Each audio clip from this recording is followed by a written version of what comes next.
తిరుమలలో శ్రీవారి దేవాలయం గర్భాలయంలో వెలిసిన మూల విరాట్టు వక్షస్థలంలో మహాలక్ష్మి యొక్క ప్రతిమ ప్రతిష్ఠించబడి ఉంటుంది.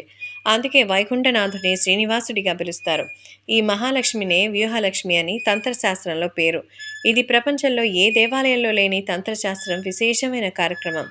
ఒకానొక సందర్భంలో స్వామివారు ఎవరనే ధర్మ సందేహం కలిగిన రోజుల్లో భగవత్ రామానుజుల వారే భూలోకంలో స్వామివారు సాక్షాత్తు వైకుంఠనాథుడని, వైకుంఠం నుంచి భూలోకంలోకి ఆవిర్భవించి మరి అర్చావతార మూర్తిగా వచ్చారని, స్వామివారికి శంకు చక్రాలను ఏర్పాటు చేసి పచ్చకర్పూరాలతో నామం పెట్టి వక్షస్థలంలో వ్యూహాలక్ష్మిని ప్రతిమను ఏర్పాటు చేశామని పురాణాలు చెప్తోంది.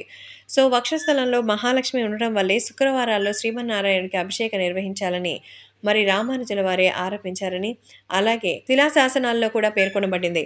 అంతేకాకుండా జియంగార్ వ్యవస్థ ఏర్పాటు చేయడం, శ్రీవారి కైంకర్యం కోసం తొలి జీయర్ మఠాన్ని కూడా ఆనాడే స్థాపించారని, ఈ సంప్రదాయం ఇది నాటి నుంచి నేటి వరకు కొనసాగుతోందని తెలుస్తోంది. ఇది శ్రీవారి వక్షస్థలంలో వ్యూహలక్ష్మి ఉండడం వల్లే స్వామివారికి అలాగే ధన ఆకర్షణ విశేషంగా ఉంటుందనేది అందరికీ తెలిసిందే. ఈ వ్యూహలక్ష్మిని వర్ణిస్తూ విభుజ అంటారు. సాధారణంగా చతుర్భుజాలతో దర్శన భాగ్యం కలిగించే మహాలక్ష్మి శ్రీవారి వక్షస్థలం ఉండగా 3 భుజాలతోనే దర్శనమిస్తారు కనుక త్రిభుజ అని పిలుస్తారు.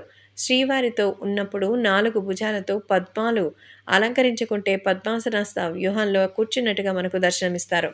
ఈ వ్యూహలక్ష్మినికి ప్రతి శుక్రవారం నాడు మనకి దర్శనమిస్తారు. వారి పసుపుతో అభిషేకం జరుగుతుంది. అభిషేకం తర్వాత అమ్మవారిని అలంకరిస్తారు. స్వామివారికి కూడా అభిషేకం తర్వాత పచ్చకర్పూరం సమర్పిస్తారు. అనంతరం స్వర్ణాభరణాలు అలాగే ఇంకా పుష్పమాలలతో అలంకరించిన తర్వాత భక్తులకు దర్శించుకునే వాడికి కోరినన్ని కోరికలు తీరుతాయని భక్తుల విశ్వాసం. ఈ వ్యూహలక్ష్మినే స్వర్ణలక్ష్మిగా పూజిస్తారు. మహాలక్ష్మి అమ్మవారు మాంగళ్యంతో మనకు ముందు వెళ్ళిపోతారని తెలుస్తోంది.